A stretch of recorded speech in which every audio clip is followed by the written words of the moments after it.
What is going on, everyone? Welcome to the weekly comic roundup here from the Drop News, where we talk about and discuss some of the latest releases in the world of comics. Joining me again today, as always, is my good friend Andrew Lilly. How are you doing, man? I'm great. Let's talk some comics. Yeah, let's. We're gonna start things off with a book that we've never started off with this book before, so I kind of want to change things up. Guardians of the Galaxy. Nah, I don't know the issue number. Honestly. It's the Monsters Unleashed one shot. Okay, so the Monsters Unleashed one shot. So what's kind of going on in that book, and how is that one? Well, it's a tie-in to the current Monsters Unleashed event that's going on with Marvel, and it's basically this one of the giant monsters. Well, I can't remember what it's called, but apparently it's got connections to Groot because it was a back when Groot was just a young tree, a twig. This monster had come to his home planet and basically just destroyed it essentially.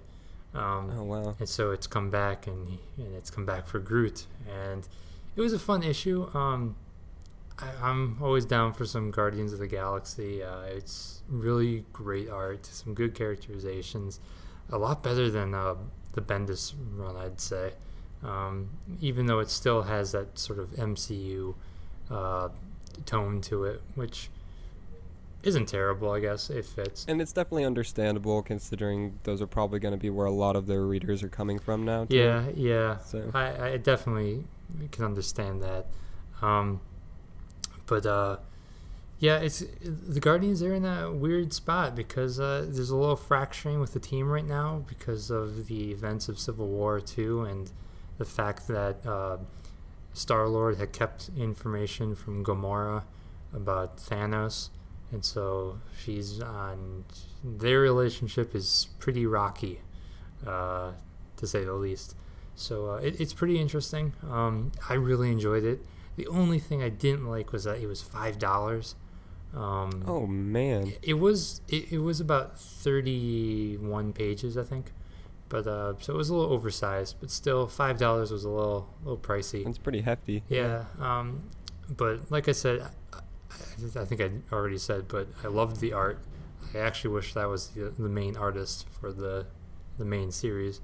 But I had a good time reading it. So yeah.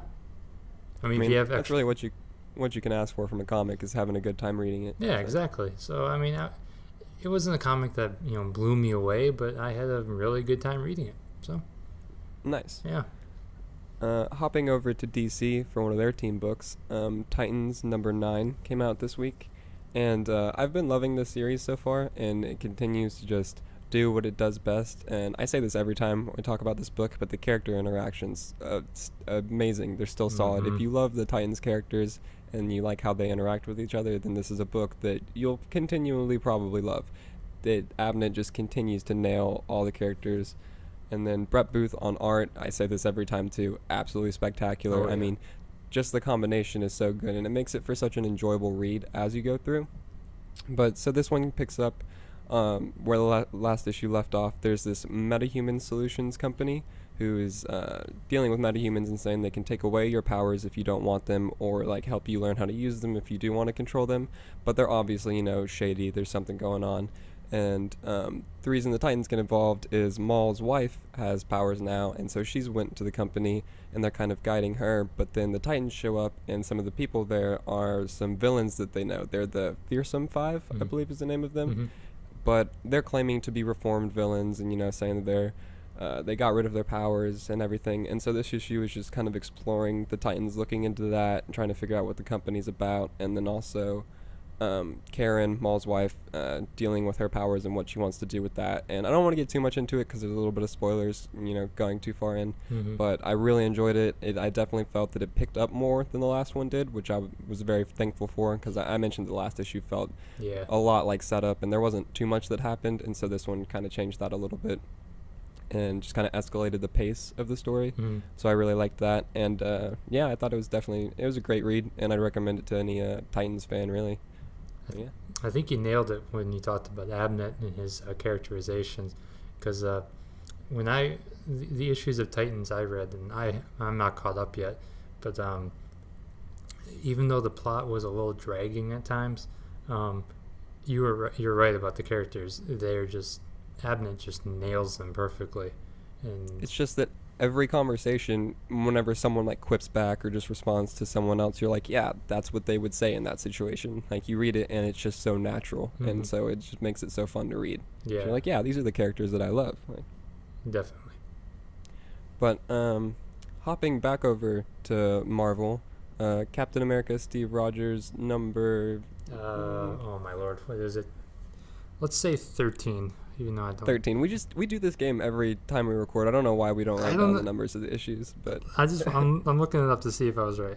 13. We were right. Okay. okay. See, it's like a game. We have to try to get it right. But so number 13 came out this week. So what's kind of going on with that, and how was that one? We are building up. We are getting close to Secret Empire, and this issue is ramping it up. It was a really interesting issue because it showed us the secret history of Captain America when he was fighting in World War II, because he's still working with Hydra back then, and so you're wondering how did he fight with the Allies when he's secretly working for Hydra. So it was pretty interesting to see that. The majority of the issue was devoted to Baron Zemo as he's building up his army, basically the Secret Empire, building up a big I think it's going to be, it might be his new Masters of Evil. I'm not quite sure. I'm not caught up with like Thunderbolts or anything, but I'm thinking that's where it's leading. Yeah, so while he's building up his army, the Red Skull and Sin have found a lost bunker full of old Cold War nukes. So that's also an interesting development that's been going on. One of the cool things about the issue was that it changed a pivotal moment in Captain America's history, where Bucky is no longer the one who got stuck on the rocket that blew up over the Atlantic, but it was actually Baron Zemo's father. Oh wow, that's crazy. Yeah, so and that kind of explains the falling out that Cap and Baron Zemo had for years, I guess. I'm still trying to figure out the history. It's cool, but I'm still a little lost on it. And it can be confusing when you start messing with comic history that's been around for so long. It definitely is, especially when you've got this feeling like it's probably going to get wiped away anyway after Secret Empire. So yeah, but yeah, it was a really good issue. Though I will admit the art was good, but since it wasn't Jesus Saez, and his art's just fantastic, it just kind of seems like a downgrade. But it makes sense because I think they've been pumping out Captain America issues at least like every other week now. So I was about to say there's been a lot more recently than I remembered. And there's going to be another one coming out this month too. So I'm like, wow, they are really pushing this out. No complaints from me because I'll eat up some Captain America comics. But it was a really good issue, and I'm just super pumped to see what's coming with Secret Empire. Every week I say that I need to get caught up, and I'm going to get caught up, and every week I'm getting farther and farther behind, and closer and closer to needing to be caught up. Yeah, we're going to be at Secret Empire before you know it. I know, man, I know. But anyways, hopping back over to DC, Justice League of America number 2 came out this week, and unfortunately this was probably the most disappointing book that I picked up this week. The story follows these invaders from another planet who are coming to conquer Earth, but saying that they're here to save it because freedom will lead to basically Earth destroying itself. And so it's following them, and then it also introduces like kind of a backstory behind their like main leader. But honestly, I was a little bit confused by kind of everything that was going on with my first read through and what was happening, because they're trying to take over the world, and then also it gets focused in on this specific country that apparently has some something to do with their world that they're from. And so I was just a little bit confused on how it was all working together. And then also the art, we go from Ivan Rez to, I don't know his first name, but Watanabe. And it's not that the art is terrible and it's not bad, but it is definitely, like you just said about the Cap issues, it's a noticeable downgrade from the first issue and the Rebirth issue, which was Mm-hmm. something that I was really bummed about because I was very much looking forward to that art continuing in the book. And so it's definitely something that you have to touch on because it was a letdown for me. Mm. But yeah, overall I just found the issue to be it was a little bit boring and confusing for me, but hopefully the third issue I'll pick up the third one and stay with it, and hopefully it's able to explain a little bit of the confusion that I had better, and hopefully I'll be able to adjust the art a little bit more. But yeah, overall it wasn't a terrible issue. It's just I was disappointed with it, probably because of how excited I was for this one after the first one, because I really Right. enjoyed the Rebirth one shot and then the number one. Oh, So I same. had pretty high expectations, so it just it was like a 1-2 punch, just dipping down in quality a little bit, but we'll see how it goes. That moving on. sucks. Just that the second issue. Just to Yeah, have like that? it just dropped. Like it's just a noticeable drop for me, but That- hopefully it can even out and go back up. Yeah. We'll see. Let's hope. Let's hope. But hopping back over to, or no, not back over to Marvel, to Image, I believe. Dynamite. Dynamite. I need to get better about that. But John Carter, The End. Is there an issue number for this one? Number 2. Okay, number 2. Shows how out of touch I am with those comics, unfortunately. That's all right. But number 2 came out this week, so how was that one? This issue was a lot better than number 1, and I really enjoyed it. It's dark. I mean, coming from a John Carter fan and just knowing Hey, man, a little bit of Hook, line, and sinker for me. Just dark story. I mean, it is just because I'm so familiar with the whole world of like Barsoom, and this is just so dreary and just it's a war-torn Mars essentially with this new dictator who's come in, and it's just downright sad.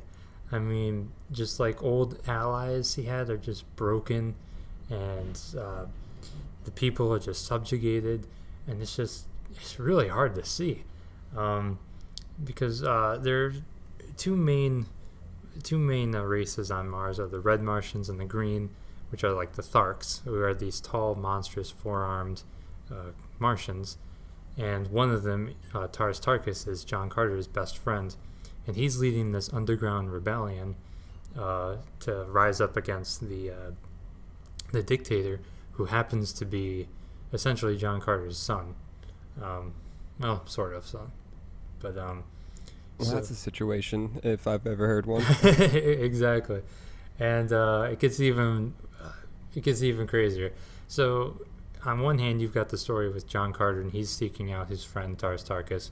On the other hand, you've got Deja Thoris, who's gone out to see her son, the emperor, the dictator, and so she sees, they still recognize her as the queen, so she's led into the palace to meet with the king, or not the king, the emperor, and you can tell she's pissed because she's looking around and they're pretending like it's just a transitional period for Barsoom or for Helium, the capital, and she's just like, yeah, I just walked through a war zone to get here. That's a little that's a little weird. A little bit more than a transition. A little more than a transitional period. And also this emperor apparently is trying to eradicate the green Martians, the Tharks, because John Carter when they were flying over the city, they have this bioweapon that they fire, and it apparently only affects the Tharks, and it's basically a poison, and it kills them immediately. So it's a dark book, but I am loving it so far. This issue just hooked me. The art, I even liked the art a little better. It fit the tone. It was still a little angular for me. Some of the faces were a little weird, but then there were some faces that were really good. So, I don't know. I just really enjoyed this issue, and I highly recommend it. Awesome. That's really great to hear. Yeah, it was a really fun read. Pretty dark, too. But- Pretty dark. I mean, like I said, hook, line, and sinker. Dark stories, I'm all for that. But Anyways, hopping back over to DC, Red Hood and the Outlaws number 8, I believe. think so, 8 yeah. came out today. And so we always talk about how this book has consistently been a really good Jason Todd book with the side characters, Outlaws in it too, that are also great supporting characters. Mm-hmm. But this issue kind of shook it up a little bit. Artemis took center stage, and we got a little bit of backstory with her and kind of what her deal is, and then also the Bow of Ra, which was introduced at the very, very beginning of this series, which is what Artemis is looking for. And I really enjoyed this issue. I thought it was great. I thought that her backstory was really great, and it was really made sense for why she's searching for the bow now. And I liked what they did with that and kind of how they built her, and also separated her from, because I didn't know anything about her really, and so to separate her from the rest of the Amazons too was really cool and make her more unique. I really enjoyed that. Yeah. But yeah, I really liked that part. And then the art, I have to mention the art. Oh yeah. What's his, Kenneth Rocafort? Yep. On art, absolutely phenomenal, and some of the most dynamic page layouts that I have seen in a long time. Oh, Every page basically looks different, and they all fit really, really well for the scenes going on in them too, and it was just so fun to look at and so interactive too, I felt. But yeah, so I loved the art on this book. And then also Jason Todd, he's still very much like a focus on it, but he's kind of he's getting Artemis to tell the story about her past, so it's kind of, we get the back and forth of her and him in the present day. And I love the way that Lobdell has written them and the way that they bounce off of each other and kind of go back and forth. I just think it's really great. And yeah, so definitely another strong issue in the Red Hood series, and setting up the search for the Bow of Ra to come in the next arc. So yeah, I really enjoyed it. What did you think of this one? Yeah, I agree with everything you said. I really enjoyed the issue. I did like that this arc is going to be focusing more on Artemis. The last few have mainly been Red Hood, which, I mean, kind of comes with the title, but it's good to that we get to see a little more on Artemis.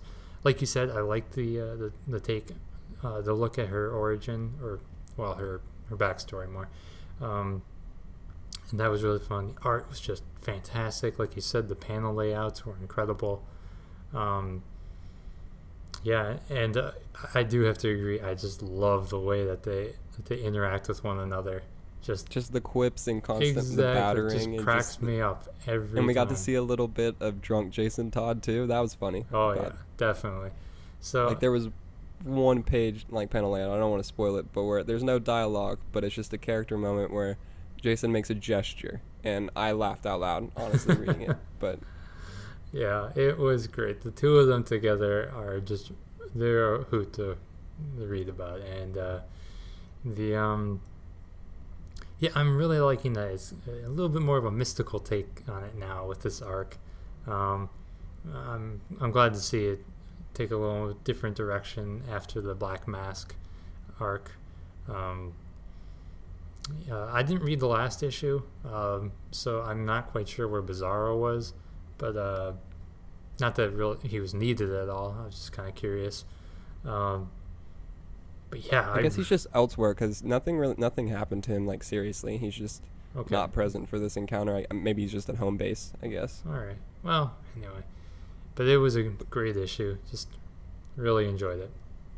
Yeah, definitely. I'd strongly recommend it for any Red Hood fans. But hopping back over to Marvel, they have their huge event, Inhumans versus X-Men. This is number 6, Number right? 6, yep. I got it right once. I got it right. So Inhumans versus X-Men number 6 came out this week. So how was that one? It was good. I really enjoyed it. Basically, just that. It's the final encounter with the Inhumans and the X-Men as they fight to destroy the Terrigen Cloud. Trying to think of how to describe this without spoiling too much. There was a lot happening in this issue. Yeah, and it's the final one, you know. Final one, yeah. So, I mean, I don't want to give away too much, but it was pretty exciting, and I guess I could probably just say that basically it makes it clear that Emma Frost is the villain of the entire thing. She kind of manipulated the story of Black Bolt killing Cyclops, and she's just been using it as an excuse to attack the Inhumans. But yeah, it was just I really enjoyed it. I can see Emma Frost fans being super mad at the issue, and I wouldn't blame them. But I thought it was a great issue.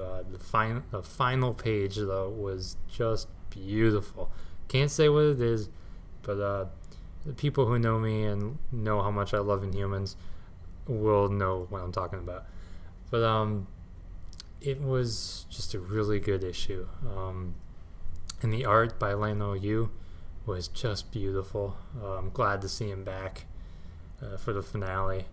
My only complaint about the issue is that I thought there'd be a little more stakes in this event. It just kind of seemed like there should have been some higher stakes, and there really weren't. Another positive, Marvel actually ended an event on time. It didn't. I don't know if that happens a whole lot ever. No, but so it was kind of surprising, and I was happy with it. Yeah, this was a really neat and tidy event, it seemed. Yeah, it was, and I'm really excited to see how it spins out into Resurrection and the multiple books that are coming from those, or from Resurrection, I should say. So I thought it was a solid conclusion. I'm really eager to see what happens to these characters going forward. Awesome. I need to check this out in the future because I really need to start reading more Inhumans and X-Men comics. You got Resurrection coming. Perfect place to start. I need to hop on board. I'll definitely do that. But hopping back over to DC, Detective Comics number 952 came out this week, and so this continues the League of Shadows arc. This is part 2, and so it picks up where the last one left off with Batman and his team fighting a bunch of what we thought were civilians in the last issue, but appear to be League of Shadows agents in the middle of the city. And then we also kind of get some setup as to why Shiva is here and attacking Gotham.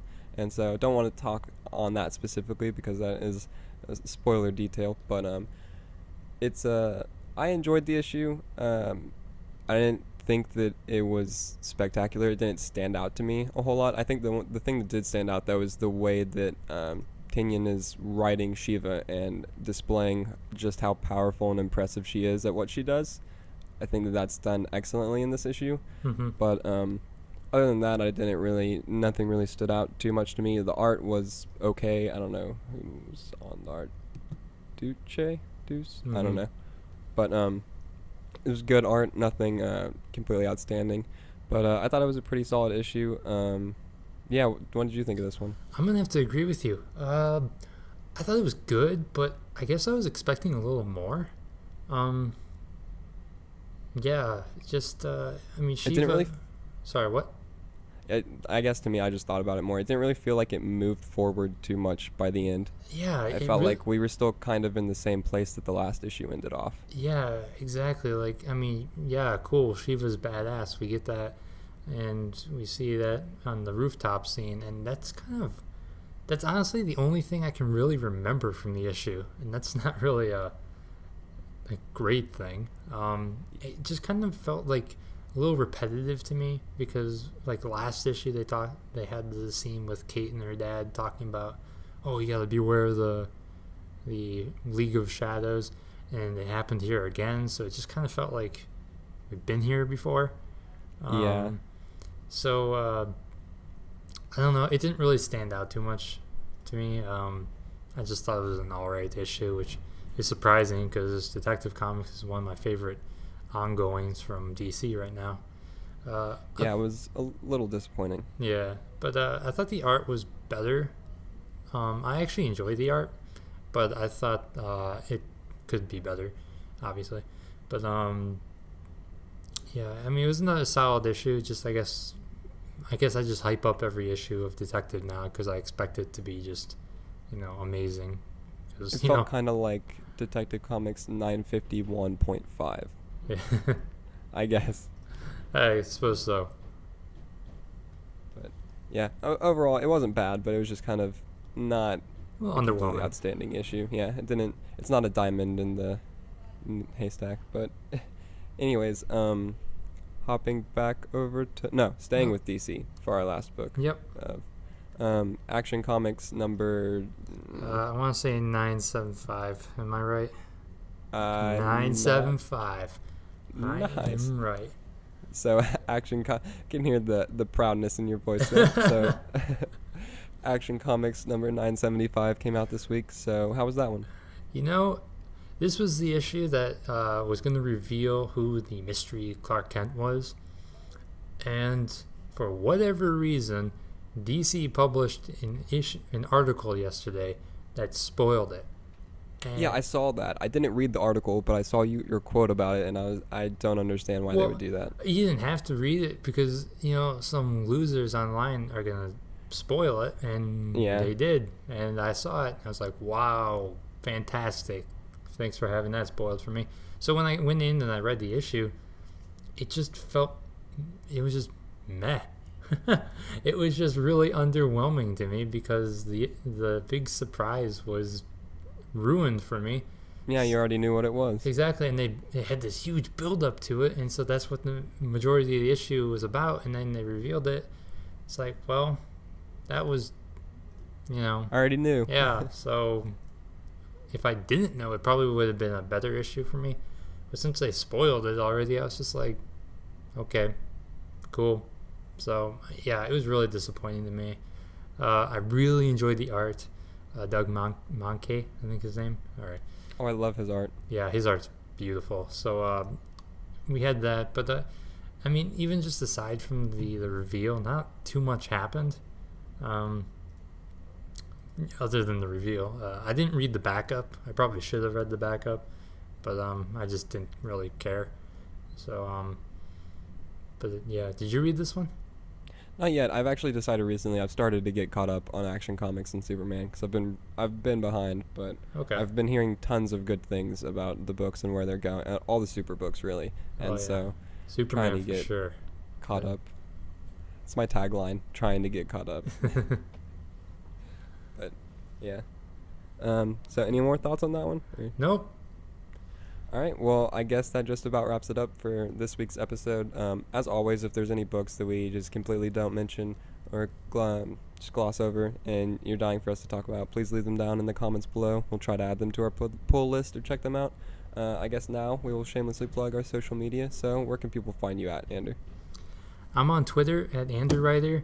Come on by, talk comics, Aquaman, movies, TV shows. Make sure you listen to the our podcast, the Drop Network. And yeah. Awesome. And you can find me on Twitter at APBatman with 2 T's. Like Andrew, come on by, talk comics, movies, whatever. And also, like Andrew, please check out the podcast from The Drop, the weekly podcast we do. Our Logan spoiler-free and spoiler review is up now, so if you want to go check that out and hear our thoughts on that amazing comic book movie. But yeah, thank you for listening, and be sure to tune in next week.